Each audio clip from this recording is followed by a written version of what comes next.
Yeah. So we're going to read from Srimad Bhagavatam, 3rd canto, chapter 7, and we're starting with text 23. So it's 3-7-23. Om Namo Bhagavate Vasudevaya. Om Namo Bhagavate Vasudevaya. Namo Bhagavate Vasudevaya. Om Namo Bhagavate Vasudevaya.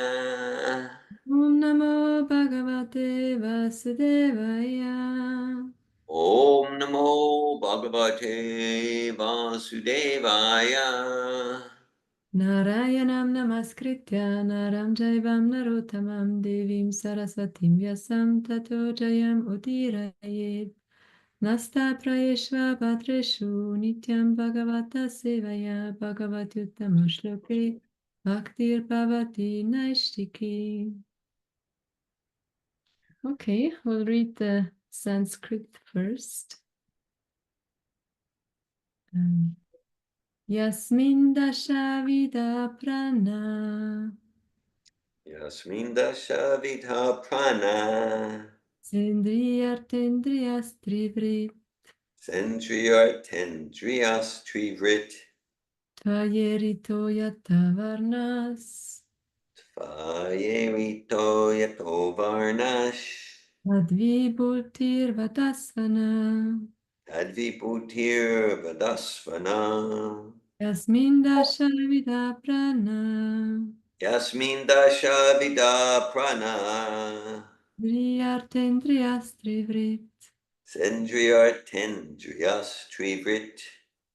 Tvayerito yatovarnas Tvayerito yato varnash. Advibhutir vadasvana Tadvibhutir vadasvana. Yasmin dasha vida prana Yasmin dasha vida prana. Sendriyartendriyas trivrit Sendriyartendriyas trivrit. Tvayerito yatavarnas Tvayerito yato varnas. Advibhutir vadasvana Tadvibhutir vadasvana.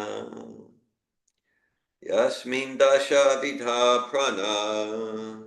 Mindasha vida prana Indriyartendriyas trivrit. Sendriyartendriyas trivrit Tvayerito yato varnas. Tvayerito yatavarnas Tadvibhutir vadasvana. Vibhutir vadasvana. Would anyone else like to recite the verse? Izzy, Valerie, Rosa, Hare Krishna. Hare Krishna, I appreciate the opportunity, but I cannot right now. Okay.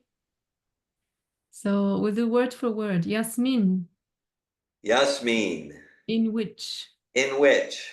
Dasha Vida, Dasha vidha, 10 kinds of. 10 kinds of. Prana, Prana, air of life. air of life. Sa, Sa, with. Indriya, Indriya, senses. senses. Artha, Artha, interest. interest. Indriya, Indriya, of the senses. of the senses. Trivrit, Trivrit, 3 kinds of life, vigor. 3 kinds of life vigor. Tvaya, Tvaya, by you. by you. Irita, Irita, explained. explained. Yata, Yata, where from. where from. Varna, Varna, 4 specific divisions. 4 specific divisions. Tatvibhuti, Tatvibhuti, prowess. prowess. Vadasva, Vedasva, please describe. please describe. Na, Na, unto me. unto me. Translation. O great Brahmana, you have told me that the gigantic Virat form and his senses, sense objects, and 10 kinds of life there exist with 3 kinds of life vigor. Now, if you will, kindly explain to me the different powers of the specific divisions. So there's no purport, and I don't have any realization or idea, or maybe some vague idea, what could be the direction of what he's speaking about. So we'll go to the next verse, verse 24. Yatra putraischa naptribi saha gotrajai praja vichitra kritaya ashanya piritam tatam. Translation, O my Lord, I think that the prowess manifest in the forms of sons, grandsons, and family members are spread all over the universe in different varieties and species. And there's no purport either, so we'll go to text 25. Prajapatinam sapatish Chaklpekan Prajapatin Sargams Chaivanu Sargams Cha Manun Manvantaratipan. Translation, O learned Brahmana, please describe how the leader of all the demigods, namely Prajapati Brahma, decided to establish the various Manus, the heads of the sages. Please describe the Manus also, and please describe the descendants of those Manus. And the purport by Srila Prabhupada, the human race, or Manusya Sara, descends from the Manus, sons and grandsons of Prajapati Brahma. The descendants of Manu reside in all the different planets and rule all the universe. So I'll pause here. We might go to the next verse later on, but I'll pause here. Okay, let's recite some more mantras.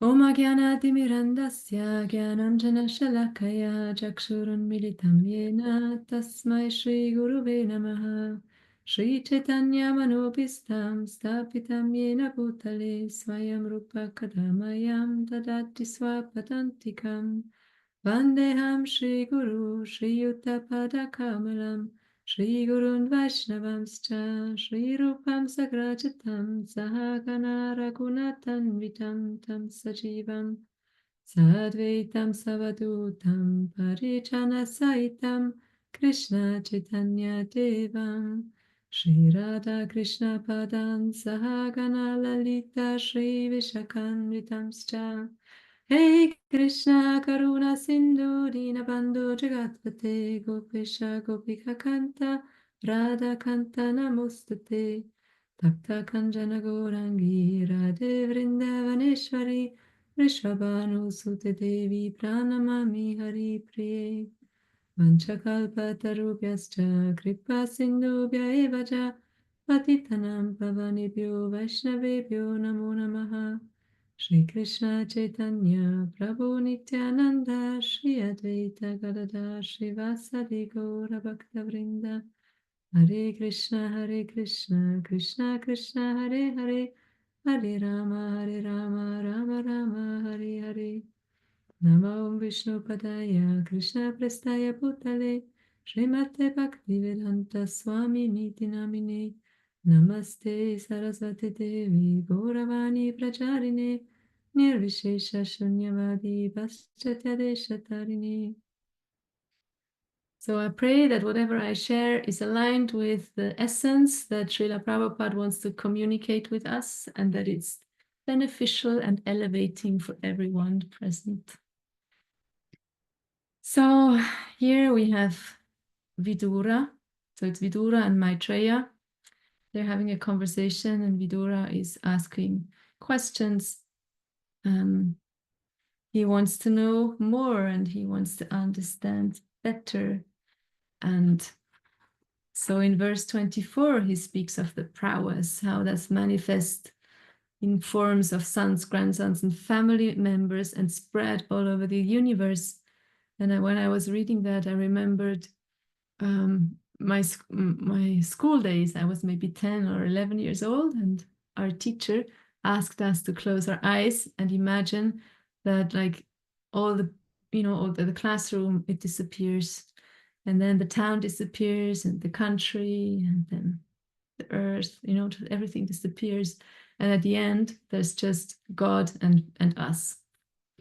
And it was a very powerful meditation or closed eye exercise he did with us. It had a huge impact on me, because what I saw in front of my closed eyes, I just saw darkness, like dark. Okay, so this is a universe and it's dark. And I sensed, like, okay, so like he said, and there's God. So for me, I tried to imagine, okay, there's God. I didn't have any image or any, it was just darkness and some kind of presence.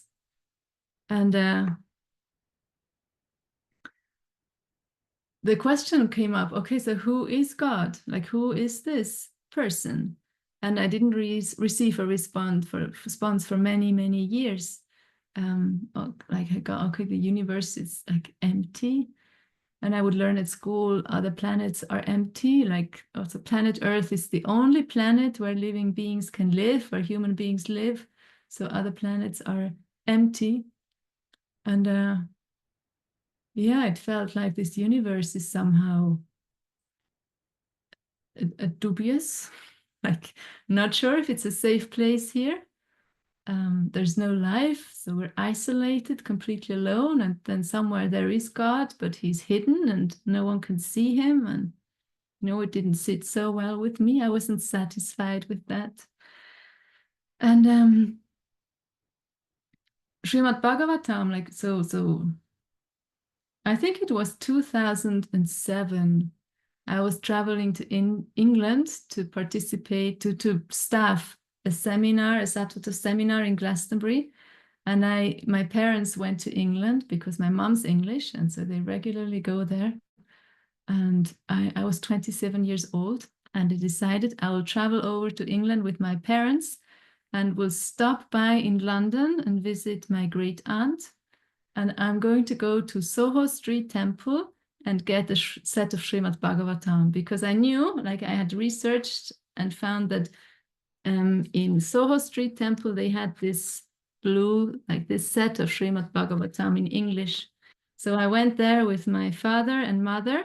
I took them along to Soho Street Temple, and I purchased Srimad Bhagavatam. And actually, my father put the whole set of 30 books in his rucksack, and he carried the Srimad Bhagavatam back. So that's when I started to read Srimad Bhagavatam, and I got like initiated into a knowledge about the universe, which is complete opposite of empty and dark.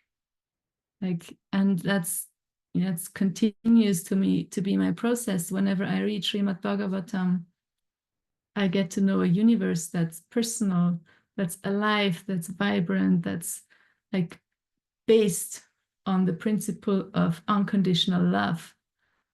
And it's like having receiving a picture which is black and white, and then getting like a color, like colors, like watercolors, and a pencil, and now a paintbrush. Now we can, the picture gets colorful and alive, and is filled with life, and it's maintained by God's power, by his energy. So that's what came up for me when I was reading verse 24, that the whole universe is alive. Like, each planet is a personality and has specific characteristics, and the planets even have relationships with each other, and some like each other and some don't like each other. And then each planet has inhabitants, like in a like similar, like human form. There are human forms, there are other forms. There's planets, like higher planets, where the living beings have a longer lifespan, and they have more there's more happiness, and And then there's darker places with shorter lifespans. So the universe is full of life and full of personality. And it actually all goes back. It all goes back to Krishna. And Srimad Bhagavatam is like a history book of the universe. We hear about the beginning, the creation of the universe. And how Brahma is the first living entity, and his sons, the Manus, they go out and they are sent out into the universe to different places, different planets, and they create. They what's the English word? Propagate. Yes, like they have children and they have grandchildren, and then we find in some of the like in some of the cantos, we find the family tree, and we can trace the generations back. So, having all this knowledge and receiving all that, the universe for me begins to feel like a safe place. It's a family, like it's a family. Everyone's related in some ways, and it becomes a loving, like my experience or relationship with the universe has transformed and is continuing to be transformed by studying Srimad Bhagavatam, and an experience of feeling more and more safe and protected, and safe and protected. Safe. And then we have verse 25, where that's described. That's what I just said. Like Brahma, he's the first living entity, and he has many sons, and then and daughters, and they have children. And Manu actually in German, the word for human is Mensch, which is very similar to Manu, and man, of course, in English. Mensch, yes. I know Mensch, yeah. So it goes back to the Manus. And I know there's a lot of descriptions or more details about the Manus in the 11th or 12th canto of the Srimad Bhagavatam. I didn't go there. I didn't do any more research. I'll say in the 8th canto, there's quite a lot about the Manus. Okay, in the 8th also. There's like at least one entire chapter called Description of the Manus. So 8th canto has a lot about the Manus. Okay, so if anyone wants to go read more, the 8th canto is the place to go. Yeah, I was satisfied with this, like understanding of Manu, like Mensch goes back to Manu, and that goes back to Brahma, and we're a big family, like that inhabit the whole universe. And it gives a very Srimad Bhagavatam is very scientific, or maybe it's like science in completion. Very, very scientific approach to understanding the world and understanding the universe. And it seems like natural that human beings want to understand. There's so many scientists, and like my daughters, they're where they're going to school now, they're learning like the scientific approach to learning and to understanding. And the speciality of Srimad Bhagavatam is that all the science is directed at understanding the source of everything, understanding Krishna, and coming to a place of seeing Krishna everywhere, seeing Krishna as the origin of everything, and coming to realization, coming to love for God. I was listening to a class by Srila Prabhupada where he spoke about, like from the 10th canto, I think it's verse 8, he was speaking about how Krishna is the origin of everything. He's the origin of everything. And when we come to understand the origin of, he says, like anything you can think of and what you cannot think of, it's the origin is Krishna. And when we come to understand the origin, we will naturally love the origin, and we will naturally love all parts of the origin. And he gave an example of when he sees someone from India, he loves the person because he loves India. So when we love the universe. That was my, my translation for related to today's topic. If I learn to love the universe, I will also love each living entity within the universe. I will develop love for other human beings and for plants and for animals, and I will naturally want to be respectful towards them. So it's a different approach, or different scientific approach, like the science I learned at school and that I see my kids are learning now is a science with the intention to control, the intention to somehow like break the code, so then we can become like powerful and rich and famous, and we can exploit nature and like God taken out of it. And yeah, it feels like very, very cold and scary for me, that approach to science. And I do share with my kids. They don't always want to hear, like, yeah, so real science is like appreciating all of that and learning all of that, and with the aim of how does that help me understand God better? How does that bring me closer to Krishna? How does this bring me to a place of wonder, like wonder and amazement and admiration for this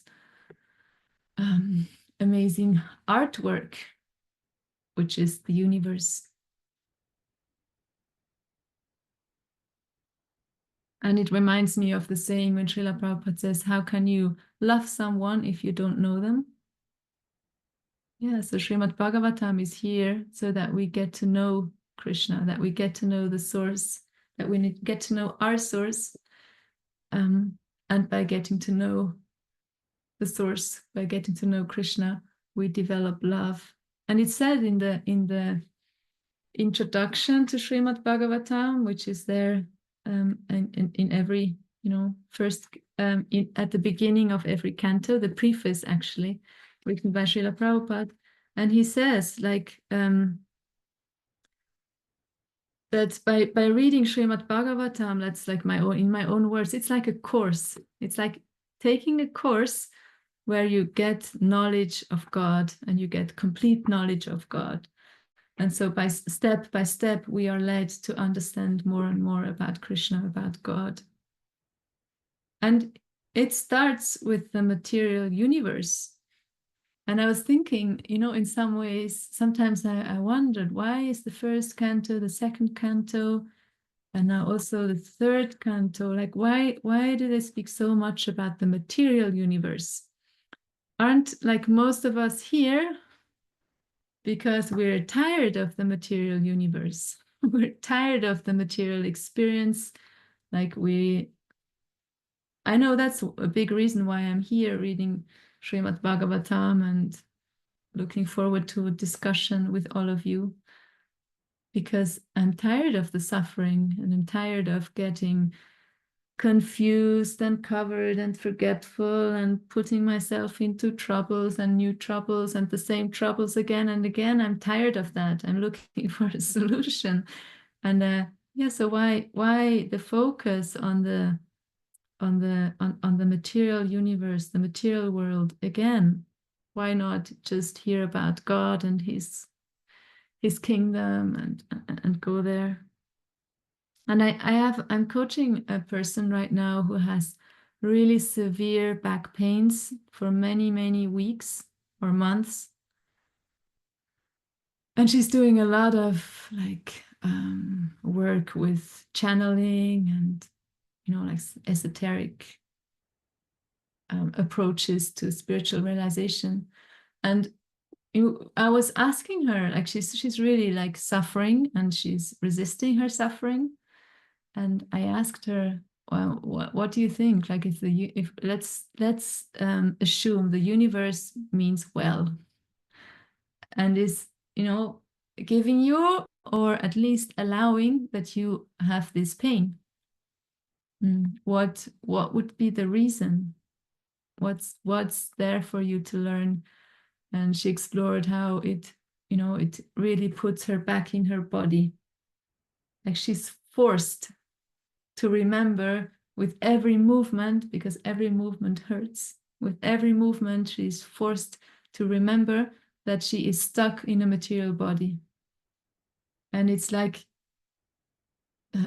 she's forced to stay grounded and not to go into some kind of illusion of transcendence, or any deception about where she's at in her consciousness and what's possible for her and her surrender. And so I was seeing a parallel to that, like when in the Srimad Bhagavatam, starting with the material universe, I'm at where I am. I am in the material universe and the material experience, and really this is all I have right now. Like, I have this body, this vehicle to come to spiritual understanding, also to conduct devotional service more and more. And it's what I have, it's what I can relate to. So Srimad Bhagavatam, starting with the world that I can, I can't see all of it. I don't see, like, with my eyes, I don't see other planets and the living entities on it. Yet I can see the world I'm in here, planet Earth, the country where I am, and the trees and the politicians and the joy and the suffering, and I have my own experience.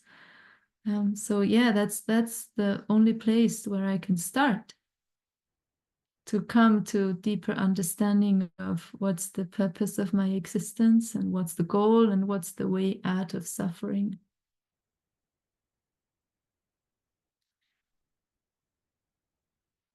Yeah, so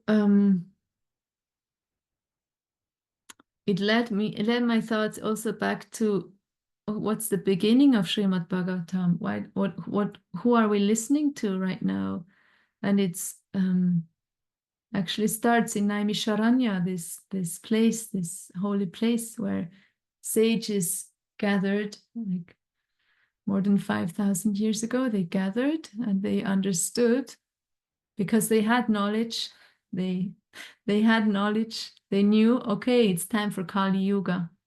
Like we might notice, oh, it's time for autumn, or it's time for winter to come here. So they noticed, like, the seasons changing, it's time for Kali Yuga. Kali Yuga is coming. And they did this great sacrifice for our protection and for our spiritual protection. And then Sutta Goswami appeared, like this saint appeared, and they took the opportunity to ask him, okay, so what will make people in Kali Yuga deeply happy and satisfied? Like, that's the question they ask. And each time I remember that, I feel really moved. Wow. They were concerned about us, and they asked this question: what will make people in Kali Yuga happy, like really happy, deep within their heart? And Sutta Goswami's simple response is, okay, hearing about Krishna, getting to know God and learning to serve God. And then he goes into many, many details and tells us the conversation between Shukadev Goswami and Parikshit. And then we get all this amazing knowledge. So starting where we're at, we're in a human body, and we experience many challenges and sufferings. And it's all here to remind us this is not our eternal home. All the suffering that's happening, that I'm experiencing, and the universe is also beautiful. There's beautiful experiences, and all of that is here to remind us of Krishna and God, and remind us we're spirit souls. We're having a human experience. We are not the human experience. We are having a human experience. And our eternal home is with God, with Krishna, where there's bliss and joy and happiness, and like ever expanding. And we're doing this parenting course, and we had a session yesterday. And I noticed, like, the more I read Srimad Bhagavatam, the more I can see Srimad Bhagavatam in my life, like the principles being, being here. And in this parenting course yesterday, we went through. We're looking at parenting as a journey for self-realization, and that it's like a wonderful place to be a parent if we're interested in personal growth and developing unconditional love. It's like it's perfect, because our kids will show us all our shortcomings, and also they know how to, I don't know if they know, but what seems to happen, kids open our hearts. Like, naturally we develop love and affection, and we get challenged to see our shadows and our blind spots. So we were looking at Byron Katie. Byron Katie developed this process called the work, and it's looking at our thoughts and assumptions on other people, and then like turning them around, like really inquiring, are my thoughts about this other person true? And then turning it around. And like, we were doing the process about, the relationship to children, and there was so much transformation from like intense anxiety and stress and pressure to compassion and empathy and love. And Byron Katie calls her work, it's the work, and also it's loving what is. And I thought, wow, that's Srimad Bhagavatam. Loving what is. That's what I feel guided to come to a place of loving, or it feels big to say, loving the human experience, like embracing it. That feels more comfortable. Embracing the human experience, accepting it as, okay, this is where I'm at. Somehow or other, I landed in this human body, and I'm in this crazy world. And it's not for nothing. There's a purpose and there's a meaning.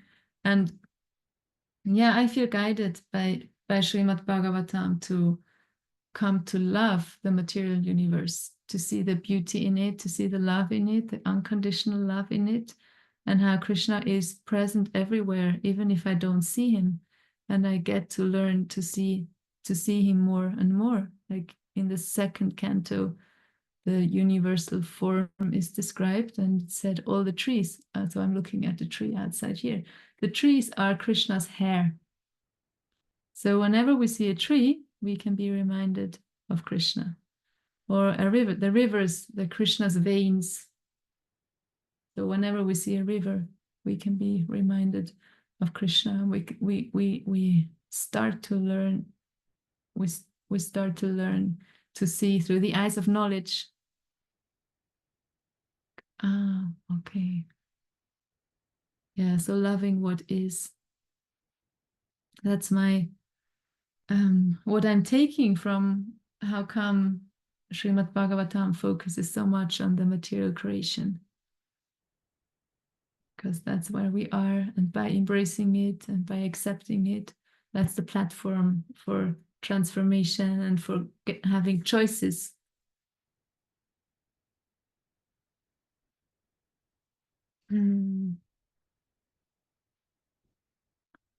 Okay. That's what comes to me for verse. Okay, I'm going to go for verse 25.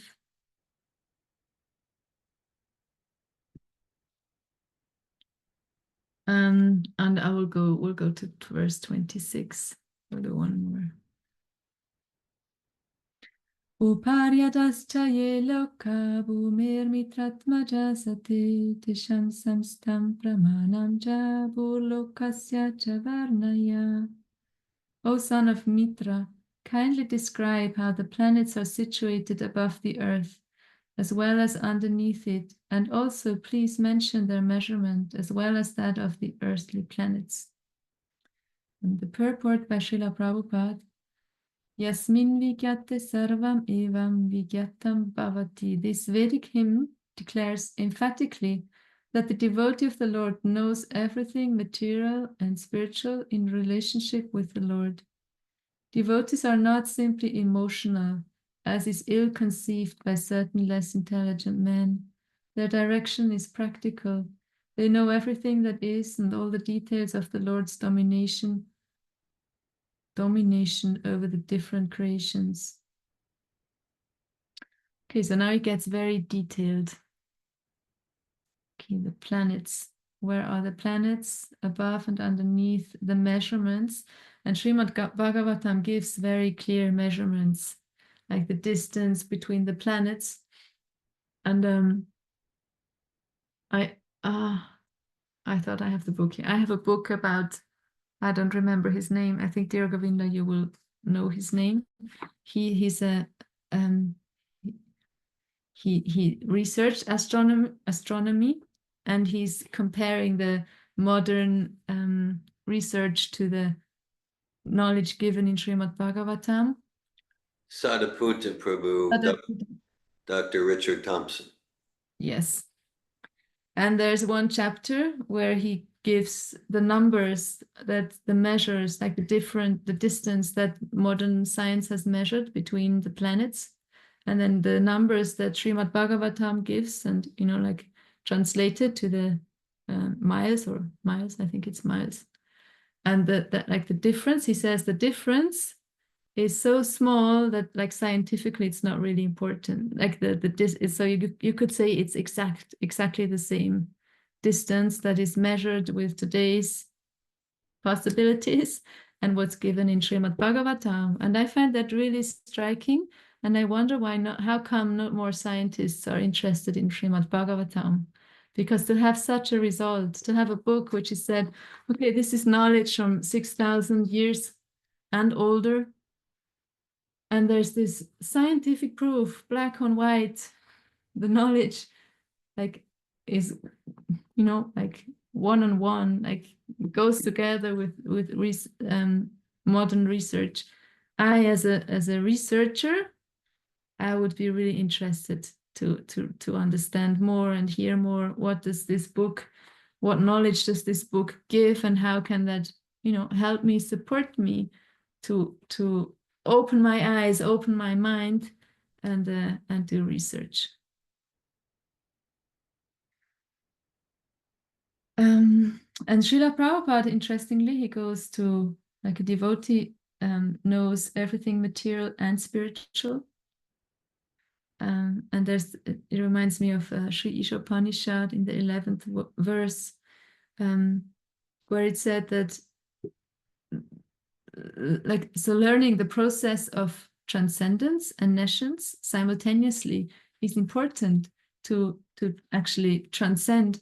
That it goes side by side, and that's the way to transcend the circle of birth and death, to get out of samsara, is to learn about the material world and to learn about the spiritual realm. And then again, I feel that gives a response to how come there's so much information about the material world, the material universe in Srimad Bhagavatam, because it's important for us.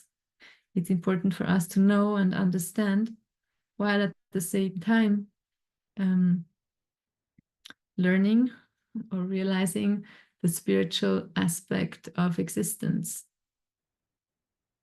So how that is done, and also that feels like I find so excellent, because by reading about the material world from Srimad Bhagavatam, we are at the same time developing our spiritual knowledge. We're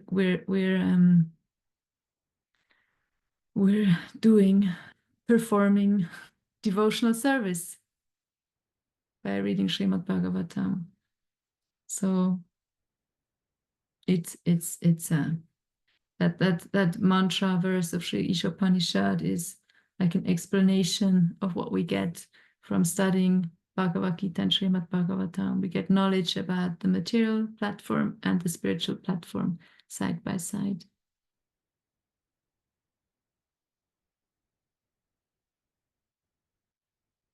And devotees are not simply emotional.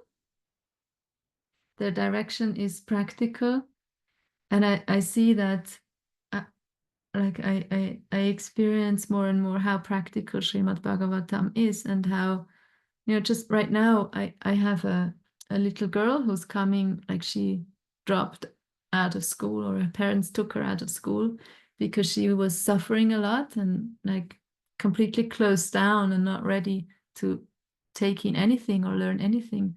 So she's coming to me for private lessons, and she wants to learn about the universe. She chose the topic. She wants to learn about the universe. And she just told me recently, so I'm, preparing to, okay, what can we do together? There's so much to do. And I see, oh, there's so much in Srimad Bhagavatam.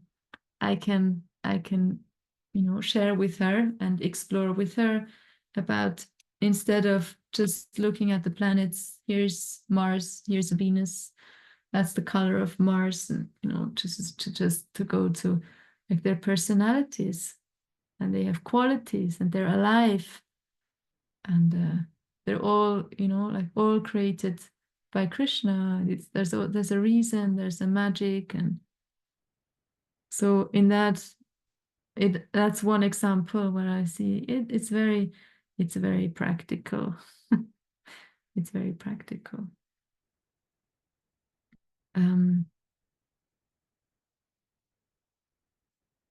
Yeah, what else?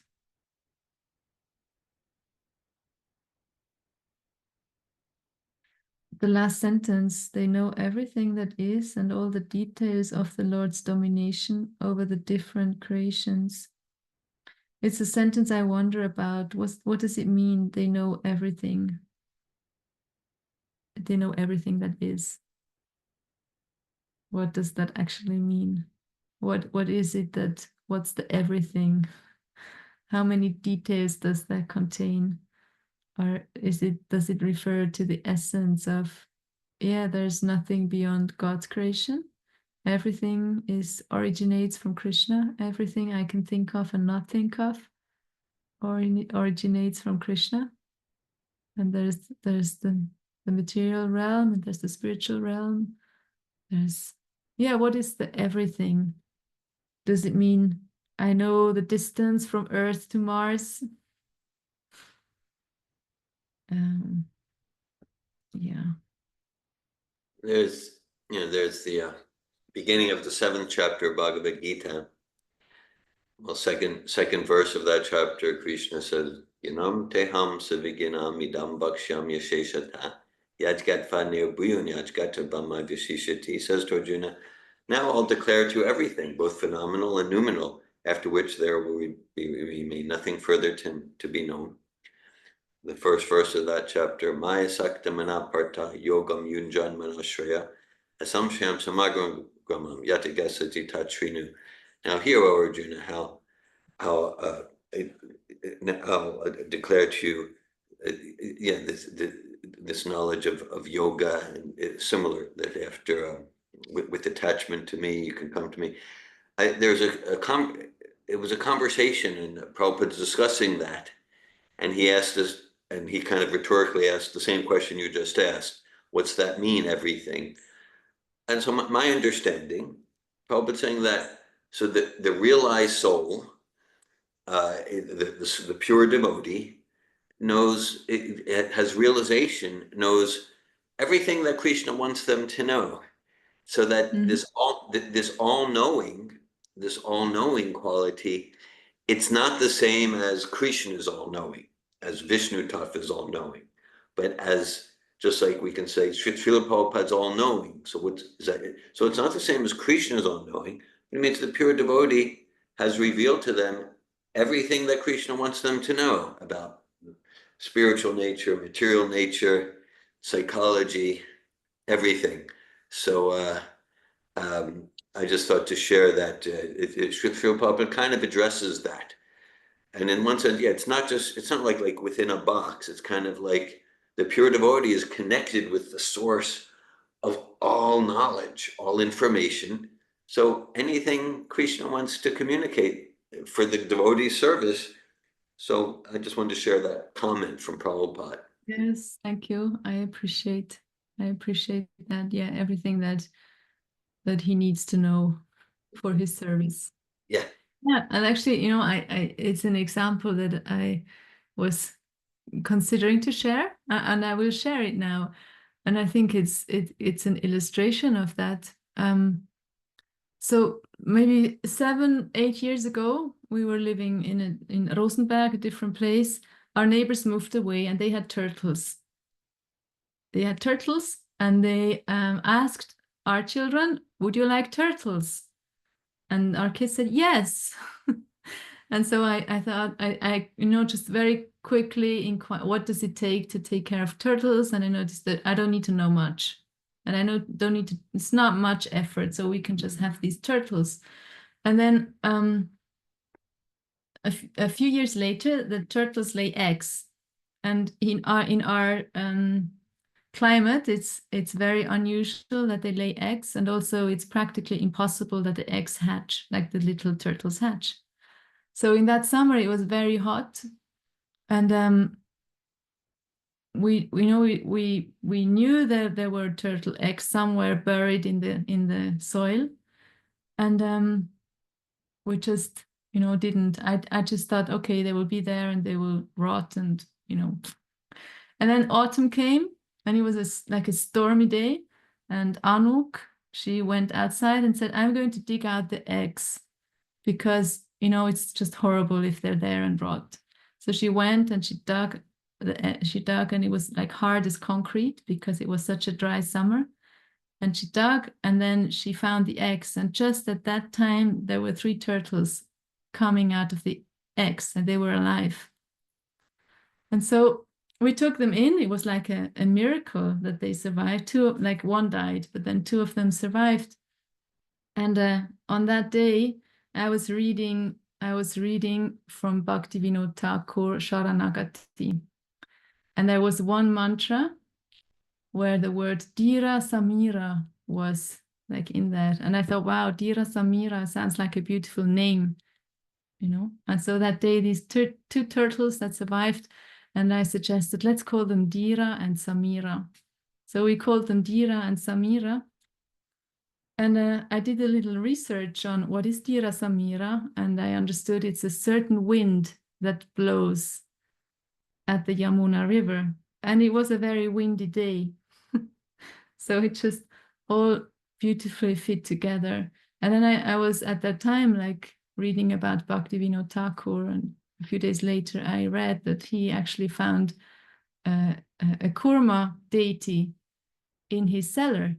And Kurma is Krishna as a turtle, as a tortoise. So we had these turtles, and I started to, I never had an emotional attachment or relationship with animals. And at that time, I started to develop a relationship with these turtles, because, like looking at it now, I see I developed the material knowledge, what I needed to know to take care of turtles. And I also had that was also this spiritual dimension of Dira Samira and the wind and Bhaktivinoda Thakur and Kurma. And all of that led to me feeling a healthy responsibility to take care of these living entities, and also developing like feelings. I have feelings for these turtles, which I never had feelings for animals before. Yeah, so I see I see that these principles alive in that experience. Thanks for sharing that. Yeah. Krishna, through Bhaktivinoda Thakur, revealed to you the knowledge you need, detailed knowledge you needed to serve the spirit souls in the turtle bodies. Yes. Yes. Okay, and I'm going to end with that.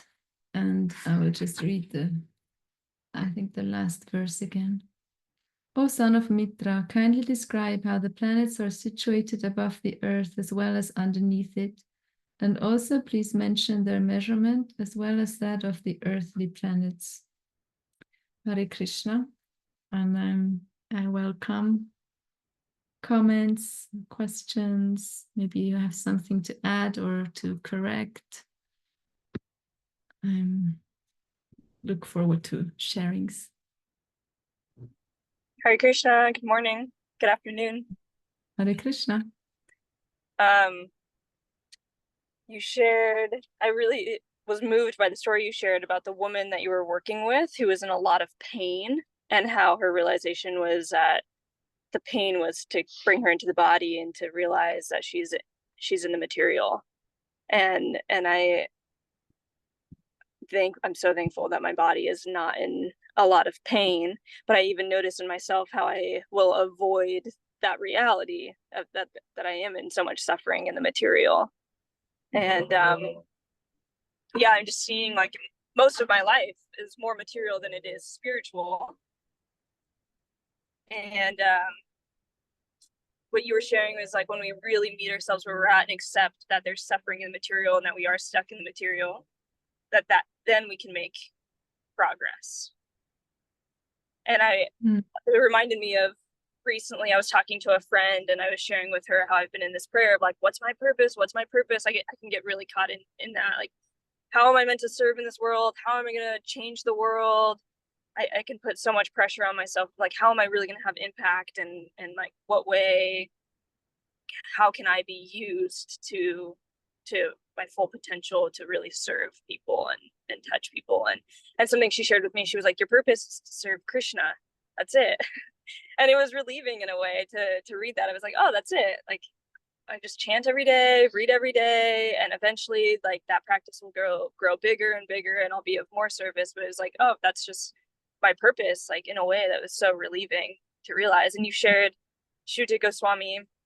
Sutta Goswami says that the only way that we can really find happiness in the material is to serve Krishna and to learn about Krishna. And so it's just relieving in a way. Like everything else will unfold naturally, but it doesn't really matter as long as I'm serving Krishna. Wow. Thank you, Valerie, for sharing. Yeah, life can be so complex. And then you can notice yourself wanting to figure it out, and what's exactly your service, and what should you do, and how can you change or save the world, and so to just come back to my purpose is to get to know Krishna and to serve Krishna and to be an instrument for him. It just simplifies everything, and you experience relief. Yeah, and like I can so much relate to avoiding the reality of our suffering, because sometimes, I don't suffer. I live in a really beautiful country, Switzerland, like a very protected. There's no like, there's no recent war, or it's just like a really good place to be, and it's so easy to forget or to like just blind out that it's painful for the spiritual soul to be in a human body. Yeah, and this client, she has so much pain, and it's just a moment-to-moment reminder, I am in a human body. This is not my home. And the only way to get out of it is to accept fully, I am in a human body. And then there's room for transformation and choices. Thank you for sharing. I appreciate the discussion and many aspects of your class I'm highlighting for me, and Valerie's expression. Yes, right, that it's yeah, that was moving for me, that because we're looking, this is a big lot. There's going to be lots of chapters already been on the creation, and later in the third canto also, when Kapila Dev talks to his mother Devahuti more about creation, So you said the second, third chapter, so much about that. And then again, like Valerie shared, that example of your client. And it's just, I really appreciated the connection because, sometimes in some Sofitel programs, we use the term, we highlight the principle to choose what I have, choose what you have. And I never, at least never consciously, directly related that to how come there's so much about creation, material creation, and material science in Bhagavatam, and also to some extent Bhagavad Gita. So it's like really bringing us to awaken to the choose what you have, the choose what I have principle, and then otherwise, and just like, the way you described your client, in one sense, she was doing different mystical things, and I don't know, maybe it was helpful, but kind of it sounds like in some ways she was avoiding the reality, and to resist reality is always a losing battle. She was avoiding, well, here's what I have. I got this experience of chronic back pain. And then, okay, then accepting that. And so Bhagavatam's like, here's the creation. So choose what I have. That's not being resigned to what I have. Choose what I have as Om Purnamada Purnamidam, perfect and complete opportunity for self-realization and realizing who I am is not the body, spirit, soul. And for me, that relates to other aspects of your class that I so much appreciated and got value from. And one thing I'll say, like with Valerie sharing and what you responded, one thing, because like today, I like to get up early enough before our morning program to read Prabhupada's books for like at least half an hour, and I did not do that today. I was here at 5 a.m. We started morning program with Rosa present for Samsara Dava.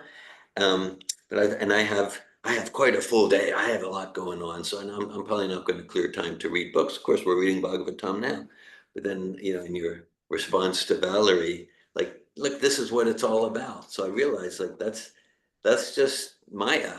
So I got clear. Whatever my day looks like, I'm going to be clearing at least half an hour to read Prabhupada's books today, in addition to morning program. So practical value I'm getting from our conversation here. And I really liked, Anandini, how you started the class, and these can be challenging verses to give class on because there's a lot of detail about the material creation.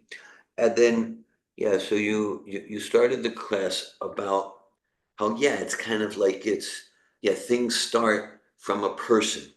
And so, we go there a lot, like for sure about the because basically material science, material versions of creation, things start from a big nothing and a big bang, and then matter combines and somehow like ultimately everything's empty, nothing, dead matter, like that.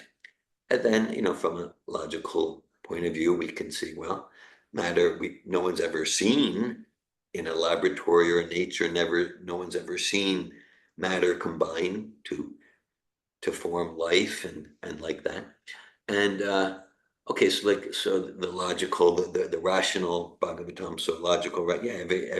We all come from a person. Our parents were persons. They come from life comes from life. A seed comes from a tree which is alive, which comes from a tree that's alive. And then the way you put it, you focused on care and protection. So that was that came alive for me. Not just like from a logical point of view, it makes sense that things start from a supreme consciousness. But the fact that things start, here about the Manus, you mentioned the German Mensch. My parents would sometimes say, be a Mensch. Oh. So it's the same word in Yiddish. And so I picked up a few words of Yiddish. But Yiddish is like a combination of German and Hebrew, essentially. So my parents would say, be a Mensch, when I was in my grungy stuff. So I'm familiar with that word. I hope I'm pleasing my parents and being a mensch. Okay. So anyhow, so he talks, it says things descend from higher consciousness. And the way you described it, I really felt, yeah, not just logically that makes sense, but I felt like, yeah, like there's higher personalities who care about us, starting with Krishna and then the Vishnus and Brahman, Brahmacharyas and the Manus, and it's all designed for us to be happy. And so, and part of that is realizing the principle: choose what you have, Om Purnam. So I really the care and protection emotion, and that was so just very reassuring for me, connecting that with, yeah, things start from higher consciousness, caring persons who truly have our best interest in mind. So that really touched me. And in that just maybe yesterday I was hearing a class from Prabhupada, and he was talking about, yeah, he was, yeah, in relation to whether things start from zero organization and then just combine, and then eventually evolve into the sonnets of Shakespeare, or like that, or more sensibly, no, things start from a higher intelligence, and like that. So Prabhupada was saying, said, like, you can have the greatest artist, and so you have the colors and the paints and the easel and the brushes, and the greatest artist will create this painting of a flower, a beautiful painting of a flower. He said, but if it's the greatest artist, the painting of a flower, it's not going to compare even a little bit to the beauty of the actual flower. It's not going to compare even a little bit to the beauty of the actual flower. So so so we know when we see a nice painting of a flower that we're impressed by, and we say, oh, it's beautiful, we know there's a person behind it. So Prabhupada was making the point. So it makes sense, there's even a greater artist person behind the real flower. Hare Krishna. There's a few of many things that was very enlivening for me in your class. Thank you. Hare Krishna. Thank you, dear Govinda, for expressing, and I'm glad it was enlivening. And I was also thinking of choose what you have, of that principle. Yeah. And a principle that relates for me, that I heard, a principle for a pilgrim, and Yeah. I understand all of us as pilgrims going back to God, is life is happening for you. Yeah. And like everything that's happening, it's for us, it's for our ultimate benefit. And I actually, I really feel that when I think of the universe, that it's alive, and that it's filled with well-intended personalities. And of course there's, those who don't mean well. Yeah. They're there too. And yet my sense of the universe that I'm getting from Srimad Bhagavatam, like the most powerful principle and essence is loving and caring and supportive. And yeah, and I feel happy that you're going to clear time to read. And like, I would love to listen to Srila Prabhupada's lectures more. And I was starting to feel really frustrated because I wasn't. And what I started recently is I started with 3 minutes of just hearing Srila Prabhupada's lecture and nothing else. Like my mind, I don't allow my mind to go anywhere. And just 3 minutes. And the 3 minutes, now they extended to 5. So I'm extending it. Yet just these 3 or 5 minutes of full absorption, like nothing else. It's so powerful. And I remember throughout the day, like maybe sometimes it's just a few sentences, and it's just remember throughout the day. And it's so much more valuable than hearing a full class not giving attention. Or 10 classes probably not giving attention. So Well, thanks for sharing that practice. Thank you. And also I appreciate what you share about the artist and the higher intelligence, and how we can appreciate higher intelligence behind like art. Like I played a lot of piano, and I would play like Mozart and Tchaikovsky and this beautiful music. And it was so relishing for me and nourishing, and I stopped because, you know, it's material. Mm. I will not. And it's about a year ago, you know, I thought, why did I stop? Like what Mozart creates is so amazing. Like no human brain can create such music. Yeah, yeah. Like, it's inspired. Like it's so I'm getting into more of piano playing and classical music, and it feels like connecting, you know, connecting to divine energy. So yeah. It's Krishna's energy, and you're connecting it in Krishna's service to help you and others to remember Krishna.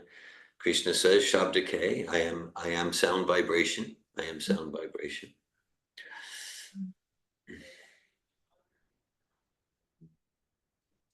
Thank you. Anything else? Anyone else like to share something? Thank you for the nourishing class. It was beautiful to be present here. Everybody's participation also helped. So thank you. Very nice. Appreciate Thank you, Rukmini. it. Krishna. Hare Krishna. Okay. Srimad Bhagavatam ki jai, Srila Hey, Prabhupada ki jai. Jai, thank you. Hare Krishna.